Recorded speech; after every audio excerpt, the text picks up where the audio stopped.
9 games in, still searching for their first win, I come today to Portman Road to see if Ipswich Town can finally break their Premier League duck by beating fellow promoted club Leicester City.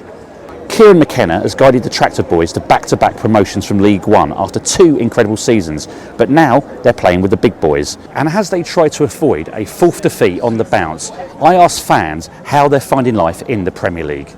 I'm quite happy with what's going so far. I think the problem we've had is integrating too many new players in a very short space of time without a pre-season. So I think we need to be given time to for the players to adapt to the systems they've got to play. And we're unfortunate with injuries and 1 or 2 stupid decisions that have gone against us. Other than that, I'm reasonably happy. I knew it would be difficult. I think we've been really competitive, and I think that's the most important thing.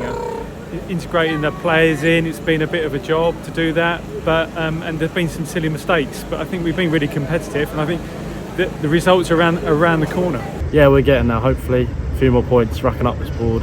Had a tough few fixtures right at the start, so hopefully we get some points on the board. It's been a very mixed start. I think there's been some very positive results, some sort of you think we probably could have got something from that, but that's the Premier League, that's how life's going to be. And let's not forget Leicester City, who've also had a difficult start to the season, although they have won 2 matches. I think we've done okay, some good results. We obviously drew quite a few at the start of the season, didn't we? But we turned one into a win against Southampton, which was great.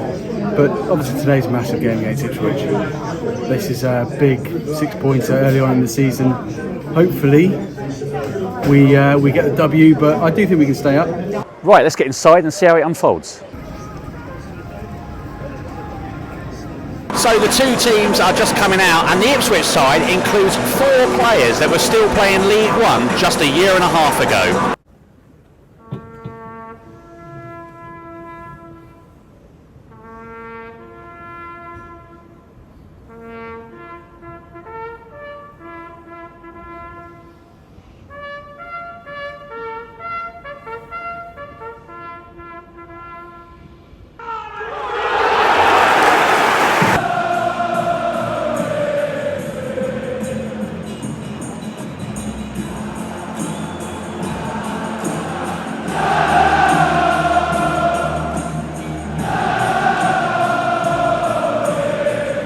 So the first half ends goalless. Facundo Bianchi saw an effort for Leicester charged down by Janet Marek, while Dara O'Shea should have scored when he got round the back of the Leicester defence to meet a corner unmarked but headed wide.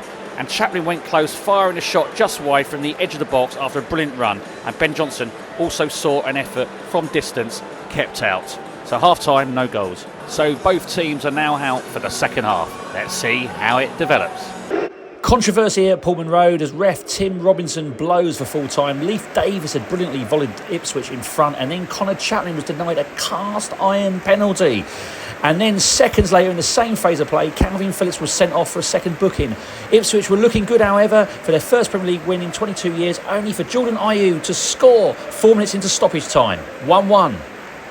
We were the better team with 11v11, in my opinion. Deserved to be 1-0 up, and we should go 2-0 up.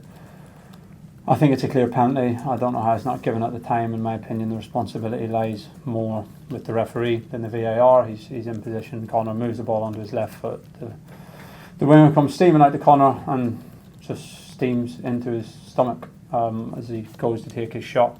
So I don't think it's a debatable one. I think it should be given at the time. And then to compound that with a bouncing ball a couple of seconds later in the most emotional bit of the game, when the ball's bouncing on the edge of the box, where both players have a right to go for the ball, and Calvin's tried to pull out of the challenge, to compound it by giving a second yellow when I don't think anyone would have even looked for a second yellow at that point. Understanding, I know I haven't seen the incidents back, you can probably slow it down and all the rest of the things, but when you put it in the context of the game and the penalty that should have been to be in the same incident, the ball bouncing, Calvin to go for a ball and then try and pull his foot out of the way, to compound it by giving a second yellow is unacceptable, in my opinion, for a referee to put himself at the centre of the match like that. You're not making one game defining decision, you're making 2 in pretty much the same incidents. Justin.